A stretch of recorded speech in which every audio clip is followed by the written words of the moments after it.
Primero Reyes, capítulo 9. No sé si lo pudieron leer algunos. ¿Pudieron leer los 3 capítulos? Qué bueno. Bueno, los que lo han leído se darán cuenta que trata de más o menos un poco la historia rápida de ¿quién? Salomón. ¿Quién fue el primer rey que tuvo Israel? Saúl. Bien. ¿Se acuerdan por qué Saúl perdió el trono? Bien. ¿Se acuerdan más o menos cómo fue la historia de la desobediencia? Algo rápido. Sí, los amalecitas, no importa, ni ese nombre, no hay drama. Ellos se quedaron con los mejores ganados y con quién además. Llevaron cautivo al rey, a Agag, y Samuel el profeta dice, no, esto está mal. Y desde ahí, primero en el rey, obviamente no voy a repasar todo lo que venimos viendo, antes estaban los jueces, pero algo que siempre el Señor demandaba era como una obediencia, ¿cómo? Completa y perfecta. Él decía, guarden todos mis estatutos, guarden todas mis ordenanzas, sigan todas las cosas que yo les he mandado. Bueno, Saúl se la mandó y el Señor le quitó el trono. Y encima ni siquiera se lo dio a algún pariente. O sea, lo destronó. Y se lo va a dar ¿a quién después de Saúl? David. David tuvo un buen comienzo de reinado.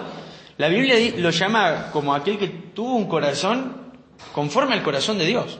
De hecho, desde entrada, Dios le había dicho a Samuel, yo no estoy buscando algo con respecto a las apariencias, sino que estoy buscando a lo que no puede ni siquiera mirar el hombre, que es el corazón. Y David vimos que, por ejemplo, mató a Goliat, pero como les comentaba la otra vez, David fue nada más y nada menos que un adúltero y un asesino. Él engañó a uno de sus mejores soldados y encima después lo mandó a las primeras filas para que lo maten. De hecho, esto fue uno de los pecados que le llevó a David a no construir el templo que él tanto quería construir. Y podemos ver que aún hasta los mejores caen, ¿no? Y algo que estamos aprendiendo a lo largo de todo el Antiguo Testamento es que hay personas muy buenas con respecto a su relación con Dios, con respecto a la fe, pero es como que todas quedan, dejan ese sabor ahí de decir, David, ahora sí, después de Saúl, ahora tenemos a uno que realmente es grosso, es picante. Y vemos a Saúl y a David y cae y ahora se levanta su hijo, que es Salomón. Pero antes, nosotros lo vimos el domingo, hubo un pacto, hubo una promesa a David. ¿Se acuerdan? 2 Samuel 7.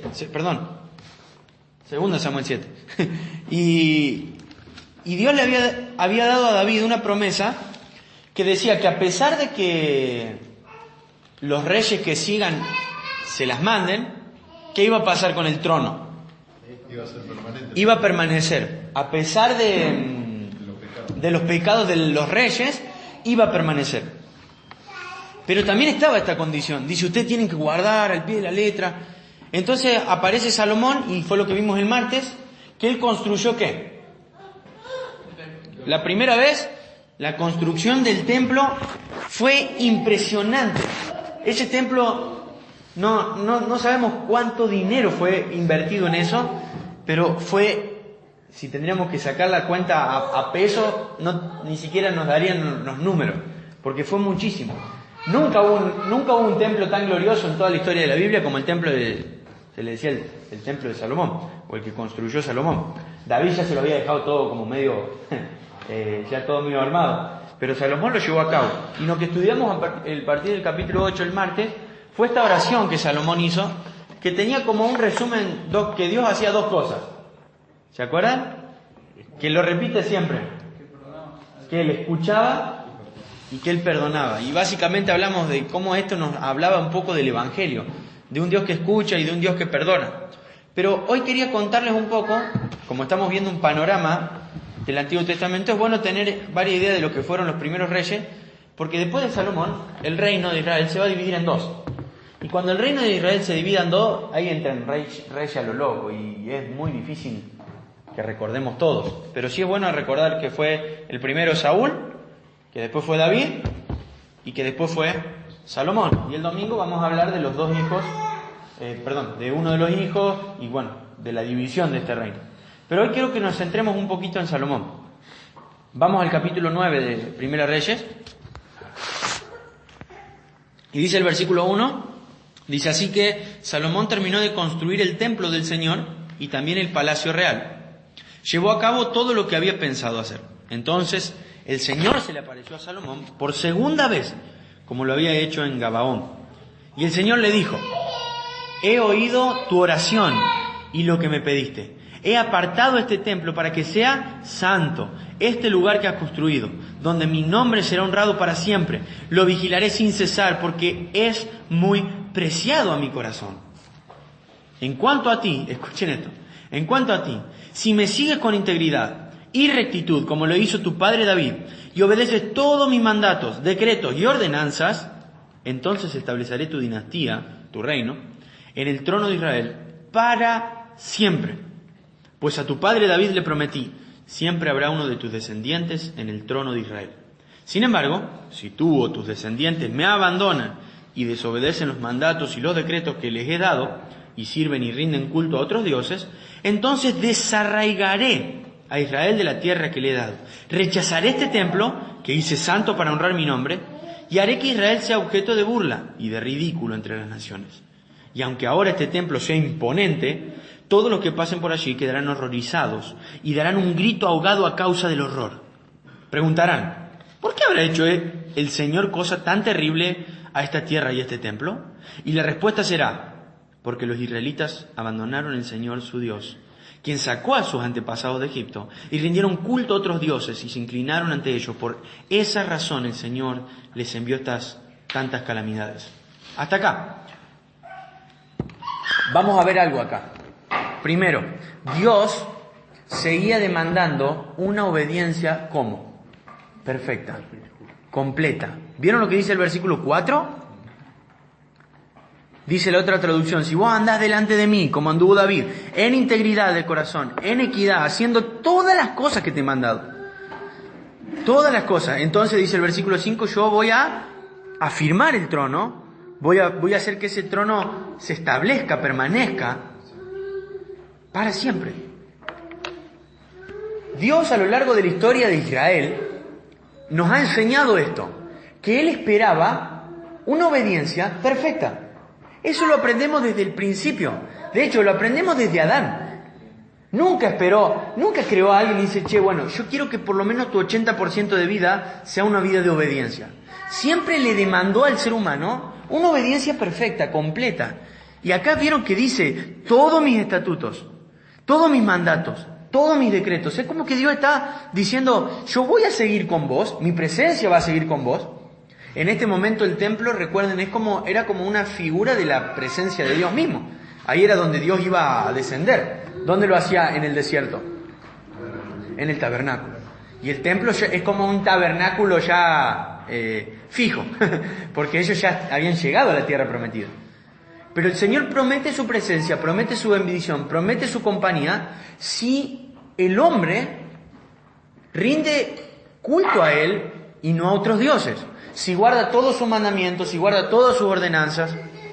¿Y por qué nos sirve a nosotros aprender esto? Porque esto exalta a la persona del Señor Jesús.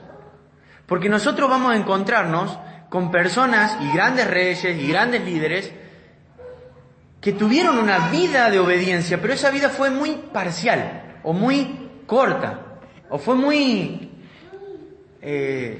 como una chispa de luz. Y eso iba a dejar a Israel sin una esperanza completa en estos seres humanos. De hecho, ¿saben que Jesús tuvo varios encontronazos? Porque la gente, por ejemplo, tenía mucha esperanza en Abraham, mucha esperanza en David. Y Jesús dice: no, si ustedes le creen a Abraham, si ustedes confían en Abraham, tienen que saber que Abraham hablaba de mí. Y a Israel, al judío, más que nada al fariseo, le costaba mucho eso, de que su esperanza completa descanse en Jesús. De hecho, no lo quisieron aceptar y por eso lo mataron a Cristo. El Antiguo Testamento, esperando a un Mesías de otra jerarquía. Y encima, nosotros entonces podemos aprender a través de estas historias, además de un montón de cosas, pero como estamos viendo un pantallazo y un panorama, es bueno saber esto. Todo el Antiguo Testamento nos va mostrando personas que van quedando cortas ante lo que Dios está demandando. Eso es como un pantallazo, ¿no? Podemos hablar de un montón de cosas de este capítulo, de los capítulos anteriores que venimos viendo. Pero al ver un panorama, nosotros podemos ver una línea que está diciendo, acá nos falta alguien, falta algo mejor, falta algo mejor. Había una promesa en Génesis, dos promesas en realidad, que las dos se unen en Jesús. ¿Se acuerdan cuáles eran las dos? Las mencioné un poco el domingo. Una es la de la víbora y contra el mujer que pisaba la cabeza. Hay una promesa, es como un decreto directamente de parte de Dios. Dios le dice a la serpiente, vos vas a herir su talón, pero un hijo de esta mujer va a pisarte la cabeza. Eso fue una promesa. Eso fue, podemos decirle una promesa, un pacto, una profecía. Eso fue algo que Dios declaró que iba a pasar. Y la otra, ¿a quién era dada? ¿A quién fue dada? A Abraham. ¿Cuál era? Te bendeciré y vos vas a poder ser de bendición a las naciones. Esas dos promesas fueron la clave para que Dios no destruya a Israel en cualquier momento de la historia. Los que hemos venido viendo todo esto, ¿habrá merecido Israel ser destruido como nación? Desde entrada nomás, ¿no? Y siempre la Biblia dice, y no los destruiré por amor a mi nombre. Y ahora vamos a ver bastante esto, de que ahora dice, por amor a mi siervo David. ¿A qué se refiere con eso? Al pacto. A ese pacto. ¿David era perfecto? Para nada. Entonces no está diciendo por amor a la perfección de mi siervo David, está diciendo por amor al pacto. Si no hubiese nunca un pacto, arrancó la Juli, si no hubiese nunca un pacto, recuerden esto, Dios podía haber destruido a la nación en cualquier momento. Pero ¿cómo hubiese quedado Dios si después de haber hecho un pacto destruía a la nación? ¿Alguien me está escuchando? ¿Eh? ¿Cómo hubiese quedado Dios como Dios si después de haber hecho un pacto con el pueblo lo hubiese destruido?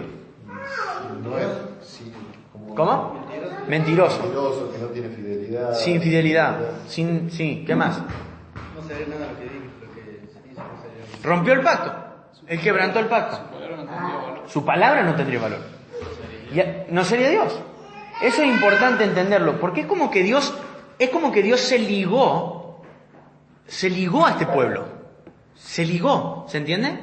Porque lo que vamos a ver, nada más y nada menos, desde la salida de Egipto, es desobediencia, tras desobediencia, tras desobediencia. Pero Dios ya estaba ligado en un pacto, o en un acuerdo, en un compromiso.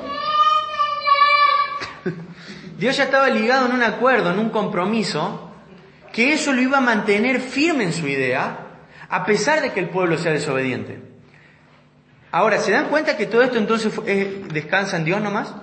¿Se dan cuenta? Esto es algo que nos habla de Dios. No nos habla bien de Israel.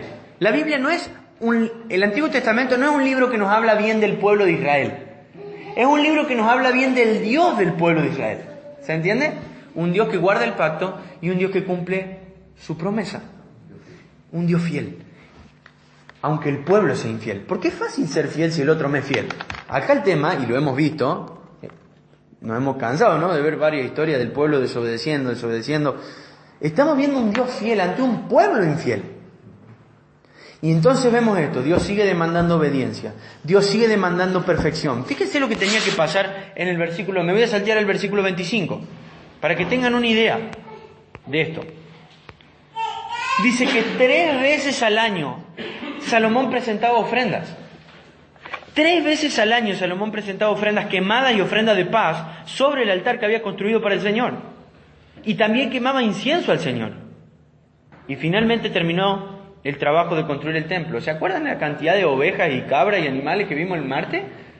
Yo me acuerdo que eran 120.000 ovejas y cabras. Otros miles de ganado.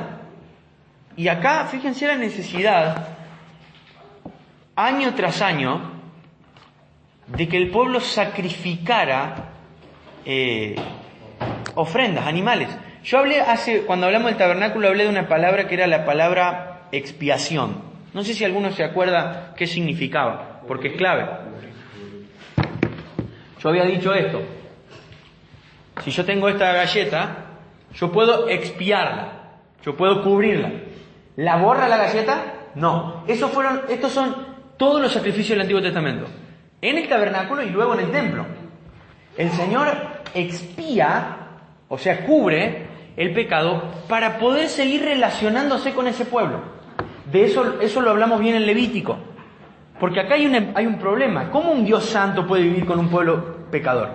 No hay forma. La única manera era a través de estos sacrificios. Ahora, cuando vino Cristo, ¿qué ocurrió? Él anula o carga sobre sí mismo el pecado. Entonces no es que Él lo cubre. ¿Qué hace? Paga la deuda. Entonces no tiene que cubrirlo. Él la paga de manera completa. Y dice que año tras año, 3 veces al año, dice, se ofrecían sacrificios, ofrenda de paz, se ofrecían, y todo el tiempo sacrificio, sacrificio, sacrificio, para que este pueblo pueda tener una relación con este Dios santo, siendo un pueblo pecador. Y el Señor seguía demandando ¿qué? Una obediencia perfecta. De hecho, Él no le va a permitir la entrada al cielo a nadie que no haya tenido una obediencia perfecta. Entonces la pregunta es ¿cómo puede alguien ir al cielo? Porque el Evangelio resume esto, o resuelve esto. ¿Cómo un hombre pecador puede habitar por siempre en un cielo eterno con un Dios santo? Y sabemos que es por medio de ¿quién? De Cristo. Es por medio de su obediencia perfecta. Por eso entender a lo largo del Antiguo Testamento que toda persona fue buena o grande o grosa o como lo digamos, pero imperfecta, nos ayuda a exaltar a la persona de Cristo, porque Cristo fue el rey que ningún rey del Antiguo Testamento pudo ser. Él fue el juez que ninguno de los jueces pudo ser. Él fue el profeta por excelencia. Él fue el sacerdote por excelencia. ¿Se acuerdan quién entraba al lugar santísimo? El sumo sacerdote. Pero tenía que ofrecer perdón por sus pecados y por los del pueblo. Y llegaba un momento donde el sumo sacerdote moría. ¿Y qué pasaba? Y bueno, tenía que venir otro. Y año tras año esto iba cambiando. Y Cristo fue el sumo sacerdote perfecto por excelencia. ¿A qué voy con esto? De que todo el Antiguo Testamento nos va llevando ¿a quién? A Cristo. Para que nosotros digamos, lo único que yo necesito en todo esto es a Cristo. No necesito más nada que Cristo. Ahora, miren qué interesante el capítulo 10. Para que veamos un poco de la gloria que había con Salomón. Dice el versículo 1, cuando la reina de Saba se enteró de la fama de Salomón, fama que honraba el nombre del Señor, fue a visitarlo para ponerlo a prueba con preguntas difíciles. Llegó a Jerusalén con un gran séquito de asistentes y una enorme caravana de camellos cargados con especias, grandes cantidades de oro y piedras preciosas. Cuando se presentó ante Salomón, habló con él acerca de todo lo que ella tenía en mente. Dice, escuchen esto, el versículo 3, Salomón tenía respuesta para todas sus preguntas. Nada le resultaba demasiado difícil de explicar. ¿Qué nos habla acerca de Salomón esto?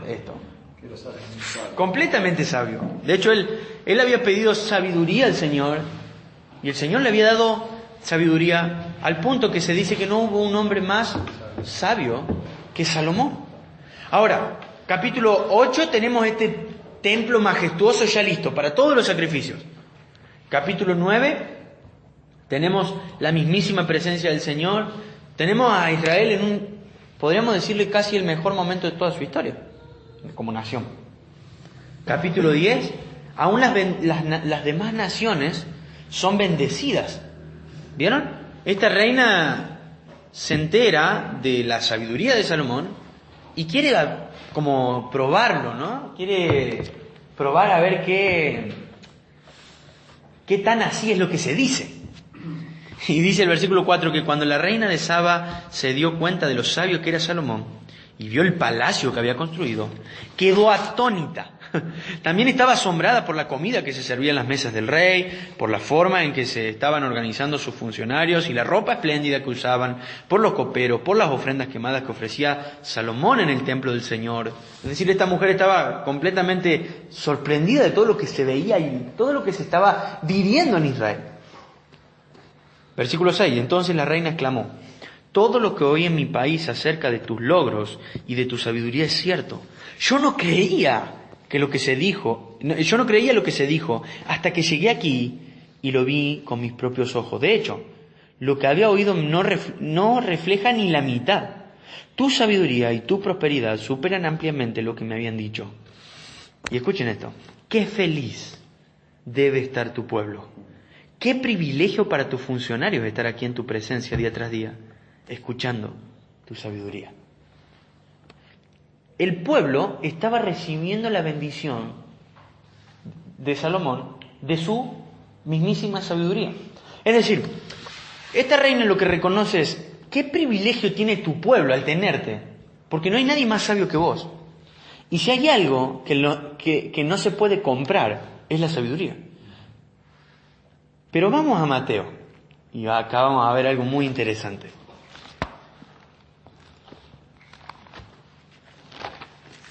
Creo que es Mateo 12.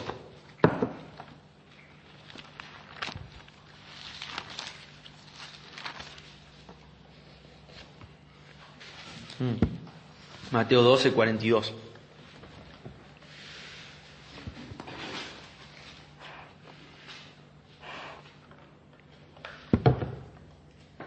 ¿Alguien lo puede leer? Mateo 12, 42. La reina de Saba también se levantará contra esta generación en día de juicio y la condenará, porque vino de una tierra lejana para oír la sabiduría de Salomón.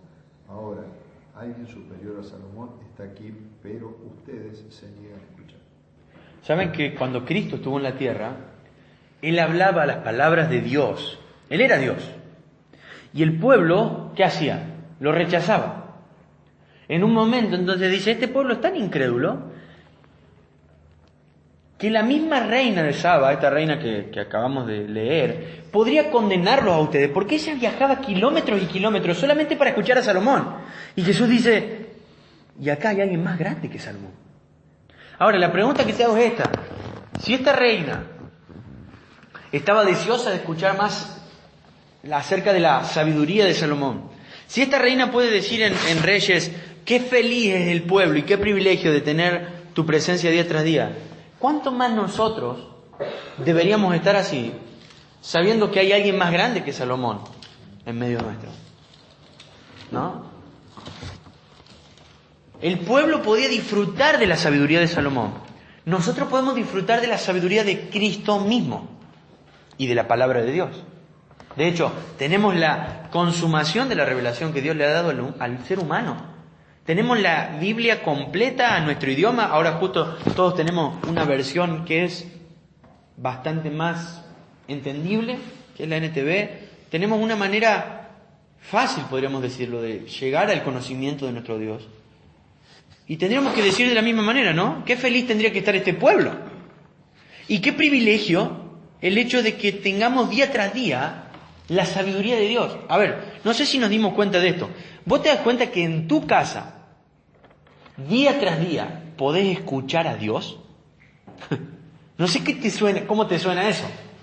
Esta reina tenía que viajar miles de kilómetros para escuchar a un hombre sabio. Vos tenés que agarrar un libro y abrirlo en tu casa para escuchar a Dios. ¿Y cuántas veces nos cuesta, no? No produce alegría, no nos sentimos privilegiados. He visto varios videos de muchas comunidades o aldeas que viven en la selva. Hay varios videos filmados, por ejemplo, de la primera vez que, no me acuerdo el nombre de esta aldea, pero es la primera vez que la aldea recibe el Nuevo Testamento en su idioma. Entonces lo filman, van filmando cómo ellos van llegando en el avión. Toda esta iglesia había hecho una celebración previa, porque era la primera vez que iban a poder leerla la Biblia. Ellos siempre la escuchaban de los misioneros que la hablaban en su propio idioma. Esta vez ellos iban a tener el Nuevo Testamento nomás, en su propia lengua. Ellos iban a poder leerla en su propio idioma. Y estaban haciendo una celebración y los líderes de la iglesia no paraban de llorar, dándole gracias a Dios por el simple hecho de tener una Biblia. Porque reconocían que no es un libro más, es la mismísima palabra de Dios en nuestro idioma, a nuestro lenguaje. Me acuerdo cuando leíamos en Hechos que el Señor se le aparece a Pablo. Pablo, después contando su testimonio, él dice en un momento, me habló en lengua hebrea. Como diciendo, el Señor me habló en mi idioma. Y Dios nos ha hablado a nosotros a través de su palabra, en nuestro propio idioma. Y saben que los martes, los jueves y los domingos son muy importantes para la vida de la iglesia porque crecemos en el conocimiento de Dios, pero no es tan importante como tu vida de lectura personal. Porque ahí en tu casa, vos solo, frente a este libro, es donde Dios te quiere hablar. Él usa personas para hablarnos, pero Él quiere hablarnos a todos de una manera personal. Y Él quiere que lleguemos a conocimientos grandes de su palabra, pero a una manera personal. No sé si me explico. O sea, Él no quiere que lo único que sepamos sea lo que aprendió otra persona y me dijo. El Señor quiere una relación directa con nosotros. De hecho, eso es la gloria de la iglesia protestante. Cuando en el 500, ¿se acuerdan que festejamos lo de la Reforma? Cuando se creó esta disputa, la iglesia católica decía que la Biblia era demasiado intelectual como para la gente, por ejemplo, que no tenía estudio. Era como un libro muy sagrado, muy lejano. Y lo que hace este monje, Martín Lutero, es decir, no, la Biblia la podemos entender todos. Y él traduce por primera vez en la historia la Biblia al alemán. Y él lo que quería hacer es esto, es darle la Biblia al pueblo. O sea, es decir, la gente puede entenderlo. O sea, yo quiero que entendamos esto. Dios nos ha hablado en nuestro idioma y nos ha dejado su palabra para que personalmente cada uno de nosotros pueda en un momento del día abrirla y escuchar la voz de Dios de manera personal y directa. Una vez preguntó uno diciendo, yo quiero que Dios me hable. Y el hombre le dice, bueno, lee la Biblia. No, dice, yo quiero que Él me hable de manera audible, con voz audible. Y el hombre le dice, léela en voz alta. Porque es la voz de Dios. Su palabra es la voz de Dios. Leer la Biblia es escuchar a Dios predicarnos. Es esto. Y la iglesia crece cuando individualmente nosotros nos comprometemos en conocerle. Cuando individualmente nosotros nos comprometemos en buscar de Él, en conocer de Él, en aprender de Él, en leer por nuestra propia cuenta. Esto saben que es una marca distintiva de un verdadero cristiano, que desea por su propia cuenta aprender. Además de las reuniones, no es que yo no estoy queriendo sacar una cosa y poner otra, sino de encontrarle este equilibrio y balance de las dos cosas. Y ahí van a entender que quizás Dios a vos te enseña algo que nunca escuchaste en estos 2 años, por lo menos decirlo por mí o a lo mejor por Diego.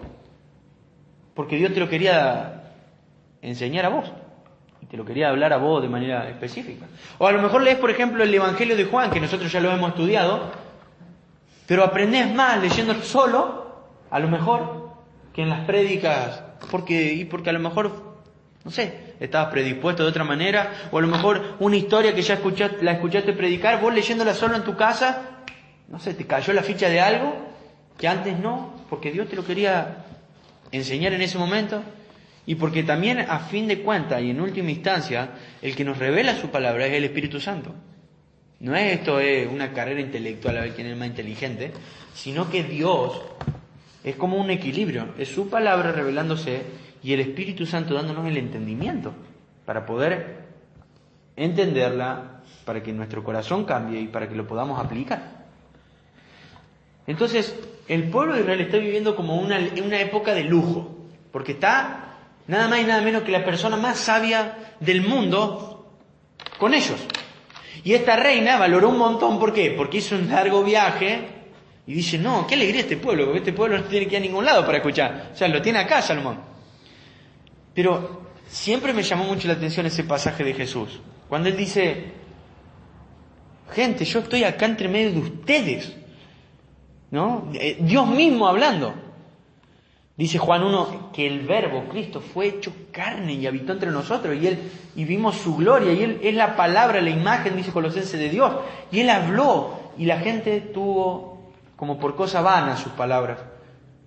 Pero nosotros somos iguales muchas veces, ¿no?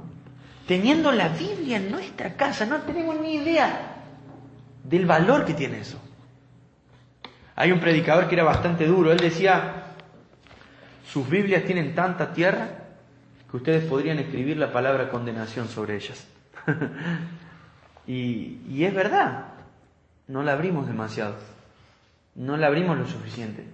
Y tenemos que aprender a valorarla, tenemos que aprender a buscar de la sabiduría que Dios da.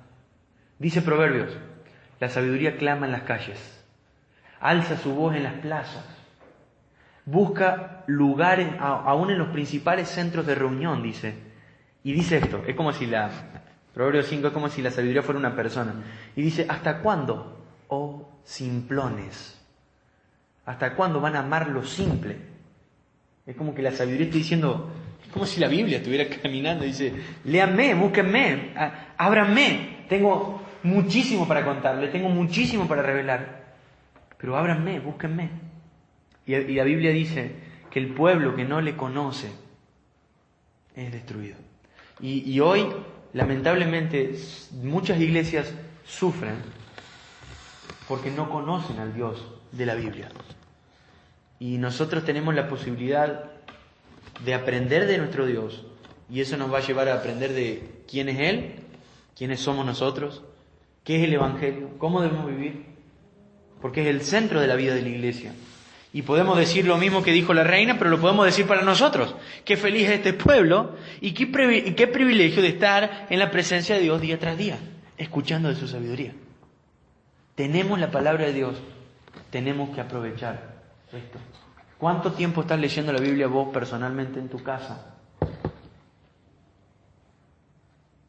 Si lo ponemos en balanza con la televisión, qué feo, ¿no? ¿Merecerá más tiempo la televisión que la palabra de Dios?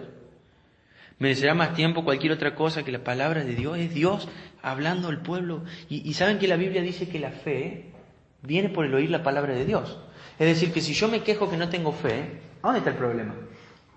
En mí, en mi falta de lectura y en mi falta de conocimiento del Señor. Porque la fe viene por el oír su palabra. Y a la vez Santiago, por ejemplo, dice que es un espejo que nos revela cómo estamos. Es decir, que si yo veo una persona que tiene sus mismos errores durante un año, yo podría deducir que esa persona hace un año que no lee la Biblia. Porque hace un año que no se está exponiendo. Decía un predicador, lo raro de leer este libro es que este libro me lee a mí. Es como decir, este libro no solo me revela a Dios, sino que nos revela quiénes somos nosotros. Es decir, es la fuente de cambio este libro. Es la fuente de vida. La palabra de verdad. Dice el Salmo 119, que es una luz para nuestro camino. Es decir, que sin la Biblia no hay luz para tu camino. Y si no hay luz para tu camino, vos estás caminando en la oscuridad. Y no podés tener tu cuota de espiritualidad escuchando a alguien un martes o un jueves.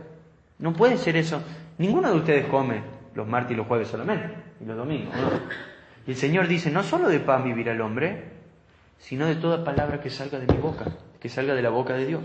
Y esta es la palabra que ha salido de la boca de Dios. Es decir, que el Señor pone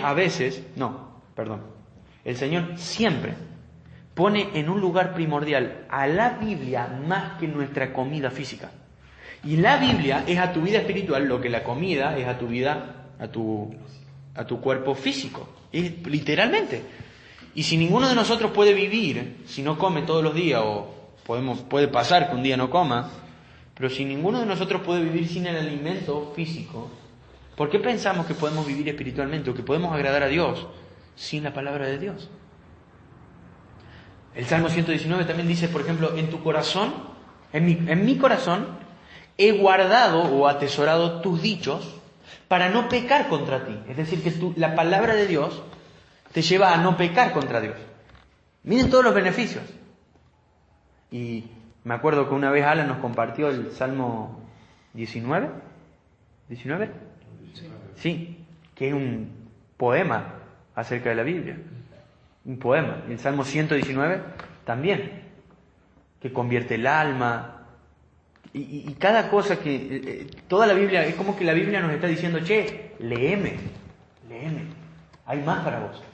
Hay más para vos. Hay mucho más. Hay alegría para aquel que conoce a Dios. Y de hecho, nadie de nosotros podría alabar o adorar a Dios sin conocerlo.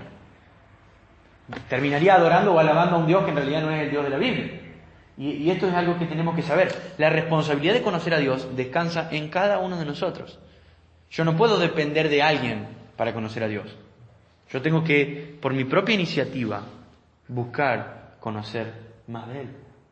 Entonces, dice el versículo siguiente, el 9, alabado sea el Señor tu Dios, quien se deleita en ti y te ha puesto en el trono de Israel. Debido al amor eterno del Señor por Israel, Él te ha hecho rey para que puedas gobernar con justicia y rectitud. Hay algo interesante acá. La reina reconoce no solo a Salomón, reconoce al Dios de Salomón. ¿Vieron?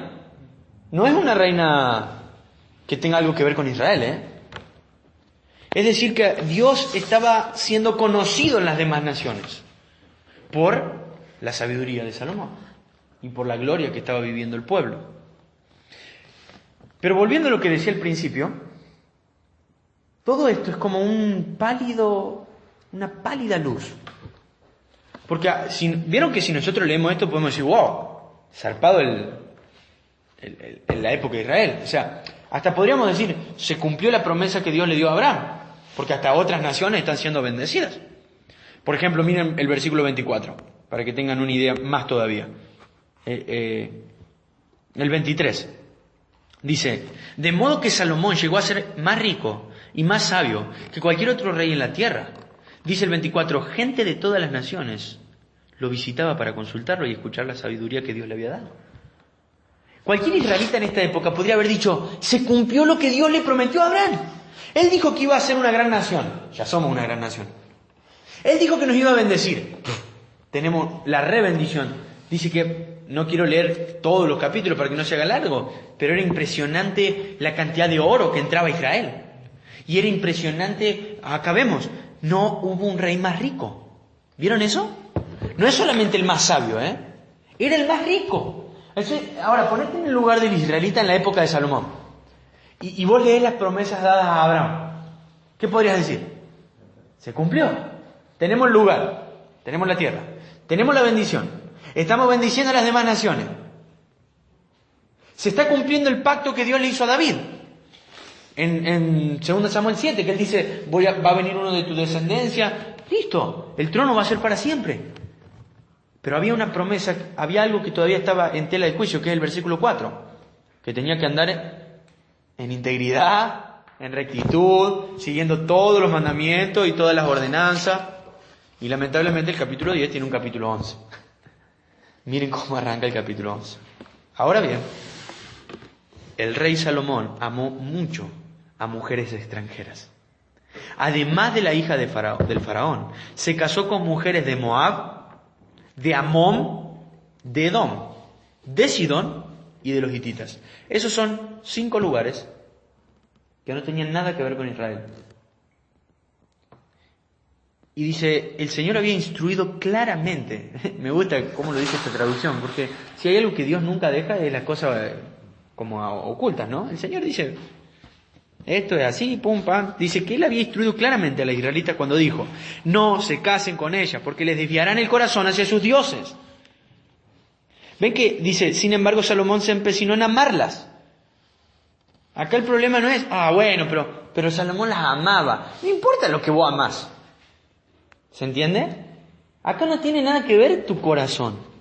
De hecho, la Biblia dice que no hay nada más engañoso y perverso que el corazón.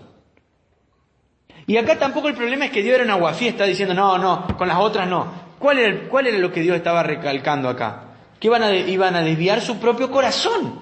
Es decir, que la intención de Dios no es ponerte una jaulita para simplemente porque tiene ganas de darte algunas órdenes. No, cuando Él da una orden, Él sabe el por qué y sabe las consecuencias de si vos lo rechazás. Y Él dice, no busquen a las mujeres extranjeras, porque las mujeres extranjeras tienen otros dioses. Y si vos seguís a esas mujeres van a desviar tu corazón. Ahora, qué interesante. Yo leí en el capítulo anterior, en el versículo 24, que no había una persona más sabia en toda la tierra que Salomón. Pero ¿se dan cuenta que no pasa? Un capítulo pasó. Ahora, ven este contraste, capítulo 11. No había nadie más sabio que Salomón en toda la tierra. No había nadie más rico. Salomón, ya está, guanaco, no necesita más nada. ¿Qué más querés? Tenés el templo, construiste el templo. También la Biblia dice que él había construido un palacio inmenso para él, hermoso. Tenés toda la gloria, todos los funcionarios. Dice que vieron que la reina de Saba no solo se admiró por la sabiduría, se admiró por los banquetes, por todo lo que había, se admiró por todo. Es decir, Salomón, ya está, tenés todo. Todo a tu disposición. Dios te bendijo con sabiduría, Dios te bendijo con riqueza, Dios te bendice con su presencia en el templo. Dios te dio absolutamente todo. ¿Pero qué? La Biblia es un recordatorio de esto. Todavía no vino aquel en quien nuestra esperanza debe reposar. Entonces Salomón amó más a las mujeres y encima era bastante guaso, ¿no? Porque miren lo que dice. En total tuvo 700 esposas de cuna real y 300 concubinas. En efecto, ellas apartaron su corazón del Señor. ¿Por qué apartaron su corazón del Señor? Porque Dios ya había dicho, si vos las agarras te van a apartar el corazón. O sea, es como si la palabra de Dios se cumpliese, ¿vieron? El Señor cuando dice algo no lo dice al vicio. Ahora, qué contraste, ¿no? Con el capítulo anterior. No solo con el 10. Qué contraste con el 9, que estudiamos el martes. ¿Se acuerdan la oración que hizo Salomón? Es impresionante. Si van 2 capítulos... Que alguien lea, por ejemplo, el versículo 57 y 58 del capítulo 8. Es Salomón, es el mismo, 57 y 58.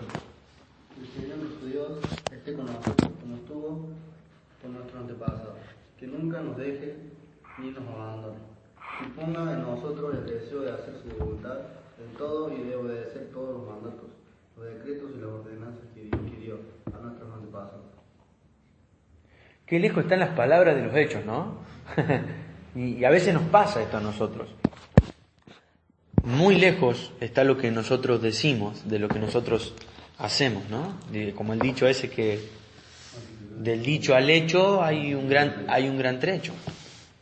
Y acá vemos, a ver, no sé si tuvieron que hacer ¿cuánto? 2 páginas tuvieron que ir para atrás. El capítulo 8 tenemos una oración de Salomón que es sublime, era para pararse a aplaudir. Porque hasta una oración repleta de teología, llena del conocimiento de Dios. El capítulo 9, vemos que él recibe la segunda vez que Dios le habla a él de manera personal. No es que le habló así como por un libro, sino que le habló de manera personal. Y lo deja claro, el capítulo 9 dice que le habló por segunda vez. El capítulo 10 nos dice que es de bendición para las demás naciones. Una reina que se quede completamente atónita, dice, y admirada. O sea, estamos viendo el mejor reino que había en esta época. No hay más gloria, no podemos buscar más gloria. De hecho, nunca más Israel va a tener tanta gloria como en esta época. Nunca más, Y Salomón amó más a las mujeres. Podríamos decir que acá, a ver, ¿cuál fue el problema? ¿A dónde radicó el centro del problema esto? ¿En dónde? En el corazón. En el corazón. Todo nació de ahí. En amar más las cosas que veo o que yo deseo. Estoy seguro que ninguna de las 1000 debe haber sido fea, ¿no? 700 eran de línea directamente real. Pero, qué loco, ¿no? Cómo el Señor nos muestra que no hay bueno ni aun uno. No hay quien haga lo bueno, no hay ni siquiera uno, dice la Biblia. No hay justo ni aun uno. Ahora, yo me imagino a cualquier israelita diciendo, pucha, ¿qué pasa acá? ¿En quién confiamos, no? Dice el versículo 4, que cuando Salomón ya era anciano, ellas les desviaron el corazón. Ahora, fíjense qué interesante esto. Dice, para que él rindiera culto a otros dioses, en lugar de ser totalmente fiel al Señor su Dios, como lo había sido David su padre. Salomón rindió culto a Astoret, la diosa de los sidonios, y a Moloc, el detestable dios de los amonitas. De ese modo, Salomón hizo lo malo a los ojos del Señor. Se negó a seguir al Señor en forma total y absoluta, como lo había hecho David, su padre. Qué loco, ¿no? Cómo se nos van cayendo los héroes. Algo que nos llamó mucho la atención, por ejemplo, ¿se acuerdan? Fue que Moisés no entró a la tierra prometida. ¿Por qué? ¿Por qué no entró? Por desobediente. Y se nos van cayendo los héroes. Se nos van cayendo los héroes. Y vamos viendo que David fue como el mejorcito, ¿no? Pero él fue un asesino, él fue un fornicario. Y como que se nos va cayendo y va a seguir levantándose gente a lo largo del Antiguo Testamento. Y nos va a enseñar esto. Todavía no hay salvación. Todavía no hay perfección. Dios, esto es, como decíamos el martes, esto es el centro del Evangelio, ¿no? Para que el Señor nos acepte, Él necesita ver en nosotros perfección. Y voy a explicar algo de vuelta que lo hemos aprendido bastante. ¿Cómo puede Dios aceptarnos y seguir siendo justo si Él no puede tolerar el pecado? La Biblia dice, Él no puede tolerar el pecado y vos y yo somos pecadores. ¿Cómo puede Dios aceptarte sin ser injusto? Porque es una contradicción. Eso es una contradicción. ¿Cómo puede Dios recibirte sin que vos seas perfecto? ¿Cómo puede? Si Él demanda perfección, lo vemos, Él es el mismo Dios, ¿no? Siempre fue el mismo Dios. Y Él demanda perfección. ¿Cómo puede Dios ser justo y a la vez recibir un pecador? Y esa respuesta la podemos encontrar en todo el Nuevo Testamento, pero fíjense, por ejemplo, en Romanos. No, en 2 Corintios, capítulo 5. Tenemos un dato.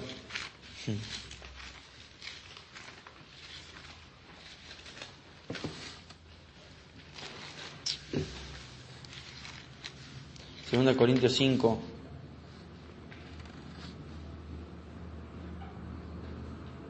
Vamos a leer del 19 al 21.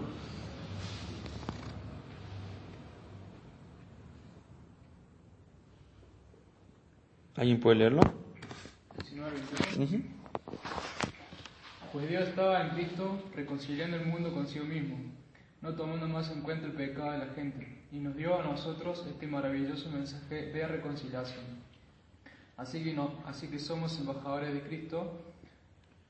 Dios hace su llamado por medio de nosotros. Hablamos en nombre de Cristo cuando les rogamos: vuelvan a Dios, pues Dios hizo que Cristo, que nunca pecó, fuera la ofrenda Ahí está. por nuestro pecado, para que nosotros pudiéramos estar en una relación correcta con Dios por medio de Cristo. Pues Dios hizo que Cristo, que nunca pecó, fuera la ofrenda perfecta por nuestros pecados.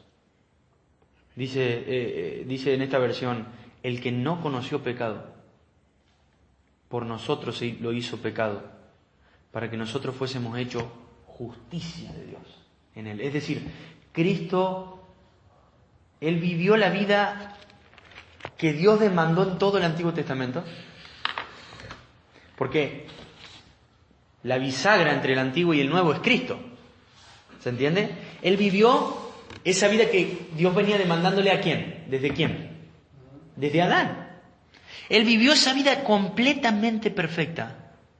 Porque sabía que ninguno de los anteriores la había podido vivir. Y sabía que si seguían haciendo gente, tampoco nadie la iba a poder vivir.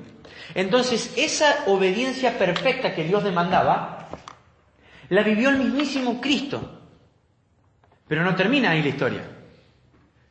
Sino que, al creer nosotros en Cristo, esa mismísima obediencia que Cristo hizo y tuvo, la recibimos nosotros. ¿Se entiende? Y Él ocupa nuestro lugar en la cruz, cargando nuestro pecado.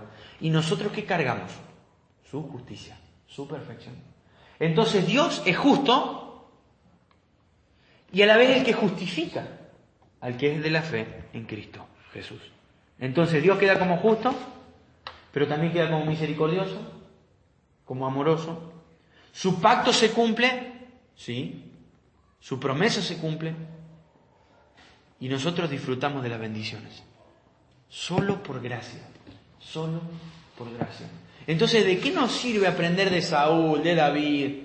Entre otras cosas, porque recuerden esto, podemos aprender de un montón de maneras estas historias. Pero viendo el pantallazo y viendo el panorama, nos sirve esto, ¿no?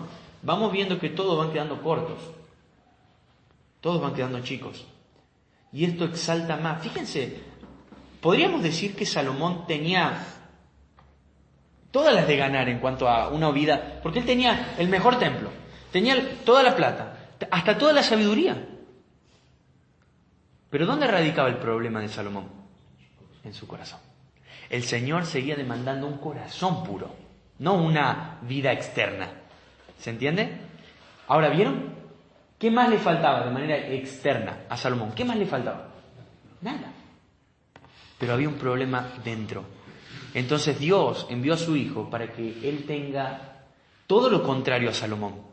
Él no iba a tener ninguna cosa lujosa por fuera. ¿Vieron? Él no va a tener, si hay algo que no era, Cristo fue rico, para nada. Pero él iba a tener un corazón puro, genuino, sincero. Y voy a terminar leyendo un poco más del 11. Seguimos viendo cómo viene derrapando, ¿no? Porque él hasta termina adorando a los otros dioses. Y vos decís, no puede ser. Miren el 9. El Señor estaba muy enojado con Salomón, porque su corazón se había apartado del Señor, Dios de Israel, quien se le había aparecido 2 veces. ¿Ven? Es como se hace un énfasis en esta aparición del Señor. Dice, le había advertido a Salomón específicamente que no rindiera culto a otros dioses, pero Salomón no hizo caso al mandato del Señor. En consecuencia, el Señor le dijo, ya que no has cumplido mi pacto y has desobedecido mis decretos, ciertamente te arrancaré del trono y se lo daré a uno de tus siervos. Escuchen esto, que es lo lindo. Pero por amor a tu padre David, no lo haré mientras vivas, sino que le quitaré el trono a tu hijo, y aún así, no le quitaré el reino entero. Lo dejaré ser rey de una tribu, por amor a mi siervo David, y por amor a Jerusalén, mi ciudad escogida. ¿Qué vemos acá? Mucha misericordia y mucho amor. Dios está diciendo, si fuera por vos, te destruiría para siempre. Pero ¿qué hay? Hay un pacto. Y recuerden algo, ese pacto es lo que va a mantener a Dios manifestándose con Israel hasta que venga el Cristo mismo. ¿Alguien se acuerda? Lo citamos un poco el domingo, pero ¿qué dijo Dios cuando Jesús se bautizó? Este es. Después de tanto, ¿no? Dice, ahora sí, este es mi hijo. En él tengo complacencia. No tuve complacencia en los otros. En él tengo complacencia. En él me alegro. En él me complazco. En él me gozo. En él me satisfago. Él es mi hijo. Él es el verdadero israelita que tanto estábamos esperando. Recuerden algo. Si esto hubiese dependido de cada uno de nosotros hubiésemos estado lejos. Porque uno ve y dice, Salomón, qué moquerazo. Y nosotros somos iguales, ¿no? De hecho, somos peores. Nunca pensemos que los ejemplos de la Biblia son peores que nuestras propias experiencias personales. No, somos del mismo material que ellos y hemos caído más bajo que ellos. Pero ¿cuánto exalta esto a Cristo, no? Porque nos muestra que donde todos fallaron, Él no falló. Que donde todos cayeron, Él no cayó. Que donde todos quedaron cortos, Él no. Él cumplió a la perfección la ley. Pero ¿por qué esto es gozo para nosotros? Porque toda esa perfección nos es atribuida a nosotros en el Evangelio. Y cuando Dios te mira, ¿a quién ve? A Cristo. Por eso ustedes van a encontrar a lo largo de todo el Nuevo Testamento que dice, lo que leyó Alan, el versículo 17, nosotros leímos del 19, pero el 17 dice, de modo que si alguno está en Cristo, es una nueva criatura. Es decir, en Cristo quiere decir que Cristo no está a tu lado, Él no está cerca tuyo, está dentro tuyo. Y cuando Dios te mira, ¿a quién ve? A Cristo mismo. No ve ninguna falla. Legalmente, Él no ve ninguna falla. Entonces, qué interesante saber esto, que todo esto siguió manteniéndose a lo largo de la historia solamente por amor. Solamente por amor. No, yo dejé ahí en el pizarrón, que lo vimos el domingo, este pantallazo rápido de lo que fue todos los libros que hemos estudiado hasta ahora. Y algo que decíamos era esto, ¿no? era solamente por amor, a un pacto, a un compromiso. Pero escuchen esto y recuerden esto, a un compromiso que él no estaba obligado a hacer. Él se comprometió solo, ¿se entiende? Dios se le apareció a Abraham y él le dijo, che, voy a hacer de vos una descendencia. Él no tenía por qué hacer eso. Él no estaba atado a algo para hacer eso. Cuando Adán y Eva pecan, que él le dice, le da esta promesa y esta maldición a la serpiente, ¿por qué lo hizo? No tenían por qué hacerlo. Él se podría haber apartado como lo hizo con un tercio de la legión de los ángeles que cayeron. Él podría haber dicho, listo, nos vemos, multiplíquense y bueno, vivan este tiempo corto en la tierra y pagarán eternamente en el infierno sus pecados. A esto voy. Él podría haberlo hecho así y ninguno de nosotros podría haber reclamado algo porque éramos pecadores y merecedores de la ira de Dios. Y vemos que a lo largo de toda la historia Él sigue por amor. Y fíjense algo interesante también. Él podría haberse dado por vencido, por ejemplo, en algún momento de la historia de Israel. Y haber dicho, listo, bueno, intenté con un pueblo en la tierra, no funcó, nos vemos, chao, a otra cosa. Pero Dios siguió insistiendo. ¿Por qué? Dice Apocalipsis, su Hijo estaba preparado desde antes de la fundación del mundo para ser manifestado a nosotros y salvarnos. Entonces, a partir de este momento, lo vamos a ver bien y a explayar bien el domingo, pero acá es donde se produce este quiebre. Israel se va a dividir en dos. Pero sigue estando esta promesa. Dios dice, aún así, dice el versículo 13, no le quitaré el reino entero. Y eso permanece. Y nadie puede revocar a Dios ni su palabra. Y eso va a seguir cumpliéndose, como vamos a seguir estudiando en cada libro. Y miren que Israel va a seguir mandándosela. Pero ¿saben qué? Va a llegar el punto que Israel va a ser hasta quitada de su propio territorio. Va a ser desterrada. Y ni siquiera eso fue suficiente. Hubo un descendiente del mismo linaje que David, Cristo. Hasta nació en el mismo pueblo que nació David. Y él fue el Rey eterno. Su trono permaneció para siempre. Dios cumple su promesa. Dios guarda su palabra. Y recordemos esto que leí en Mateo. Hay en medio nuestro alguien más grande que Salomón. Y es nuestro Rey. Él dijo, hay alguien más grande que Salomón en este lugar. Pero ¿qué estás haciendo vos con Cristo? ¿Quién es Cristo para vos? Él es, como dice la Biblia, Él es la esperanza de gloria tuya, o simplemente es un amigo con el cual vos podés contarle algo, o Él es tu única esperanza. ¿Se dan cuenta? La Biblia está como armada de tal manera para que podamos decir, Cristo es mi única esperanza. Ningún ser humano más. Ni siquiera David, ni siquiera Abraham, ni siquiera el apóstol Pablo, nadie. La Biblia está puesta de tal forma para que nosotros podamos decir, Cristo es lo único que nosotros necesitamos. Esto es el Evangelio. Y esto es lo que te va a mantener en la vida cristiana. Esto es lo que le va a dar sentido a tu vida, a mi vida, a la iglesia, al cristianismo. Esto es lo que le va a dar sentido a que vos le prediques a algún amigo en tu trabajo, en la escuela. Esto es lo que le va a dar sentido a que vos agrades a Dios, obedezcas a Dios en su palabra. De que Cristo es lo único que nosotros necesitamos. Y necesitamos crecer en el conocimiento de Cristo. Escuchaba una prédica ayer de un predicador que decía, hace 40 años que estoy estudiando el Evangelio y todavía no comprendo la gloria y la excelencia de Cristo. Y va a tardar una vida, pero no solo eso, eternamente vamos a estar en el cielo y nunca va a ser suficiente. Siempre va a quedar corto la excelencia de Cristo, nunca vamos a entenderlo, jamás. Está completamente por encima de cada uno de nosotros. Y Él se nos ha dado, ¿no?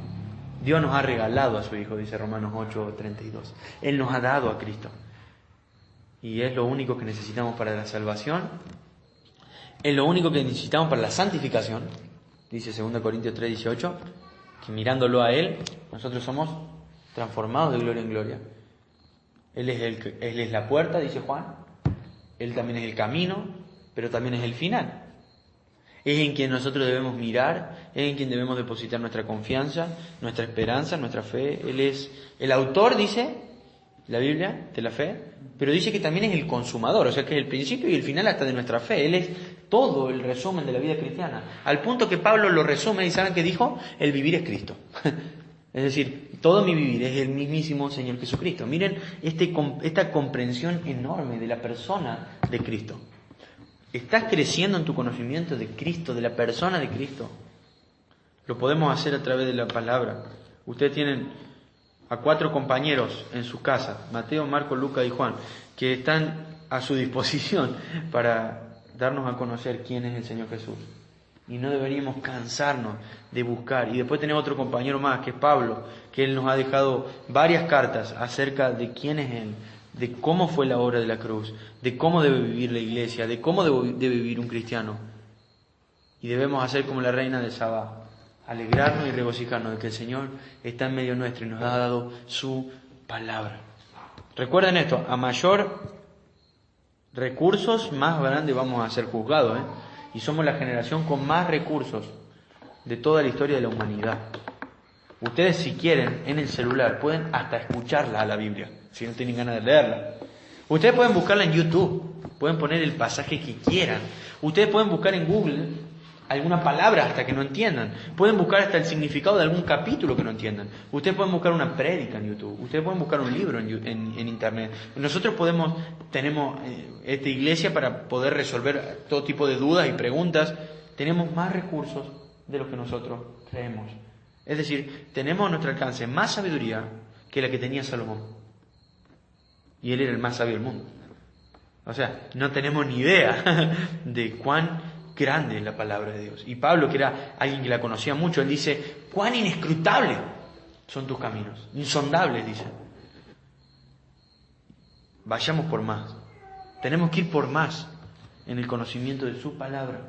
Tenemos que comprometernos. Es una disciplina. A veces no vamos a tener ganas, No es que, Biblia, 10 capítulos, contentazo. No, es verdad. A veces no hay ganas. Pero tus ganas de conocer a Dios tienen que superar las ganas de tus no ganas a lo mejor de leer. Tus ganas de conocer a Dios tienen que superar cualquier otro obstáculo. Tienen que vencer esas ganas a lo mejor de ver la televisión o de hacer cualquier otra cosa. Tenemos que sentarnos y conocer a Dios. Vos personalmente tenés que conocer a Dios. Jesús dijo que Él era el pan. Él era el pan de vida. ¿Y saben que ninguno puede comer por otra persona? Ninguno. Y imaginémonos que acá está la comida. Yo puedo sentir el olor. Yo puedo tener hambre.